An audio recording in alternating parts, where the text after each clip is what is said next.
Hi, I'm Andrew Greaves, Director of User Experience at NAVAC Tools, and today we're getting into 4 of our NAVAC wireless probes. Not the spec sheet version, but what they actually do for you in a service call. Here's the thing about a gauge set. It tells you what's happening at one point right this second.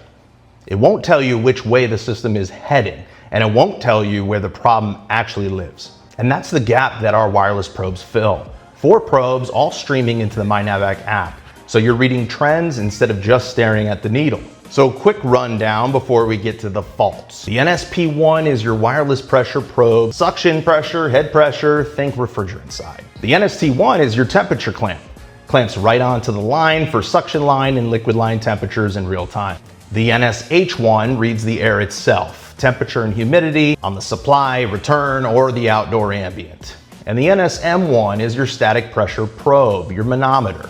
Return static, supply static, total external static, the airflow side of the house. Pair those pressures and temperature probes and the app builds your superheat and subcooling for you. So into the first fault, it's the call you make more than any other, a dirty filter. Customer says it's just not blowing like it used to. The room feels a little humid.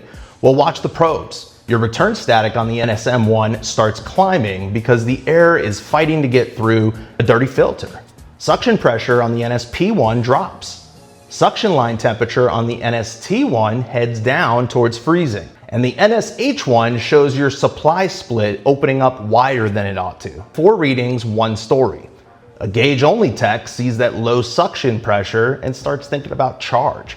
The static pressure told you the real answer before you ever cracked a service port with your hoses. Catch it right here and you've saved the customer a frozen coil and yourself a very likely callback in second trip. Now for our second scenario, a dirty condenser coil. See a theme here? Dirty.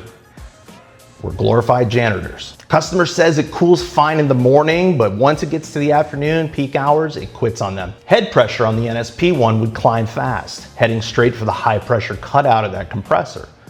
The liquid line temperature on the NST1 is gonna climb right behind it. Subcooling widens out as the refrigerant stacks up in the condensing coil. Now here's where the NSH1 does something a gauge simply cannot. It's reading the outdoor air and the air is holding steady.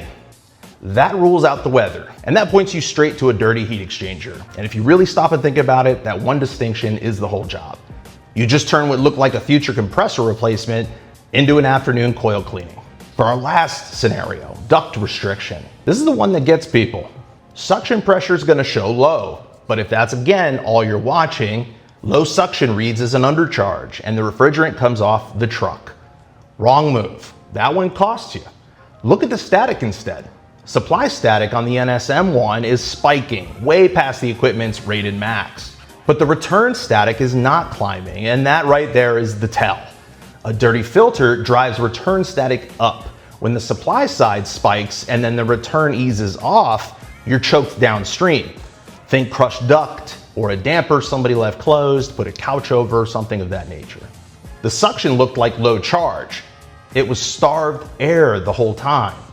Adding gas just to chase a number, and you've now buried a second fault under the first. The probes didn't just find the problem. They kept you from making a second one. And that's the pattern throughout it all. Any single reading on its own will lie to you. 4 probes, 5 probes, 6 probes, 9 probes trending together show you where to actually go. Grab the kit, pair it to the MyNAVAC app, and let the trends do the talking. As always, thank you for allowing NAVAC to empower you to work smarter. Stay safe out there, and we'll see you on the next one.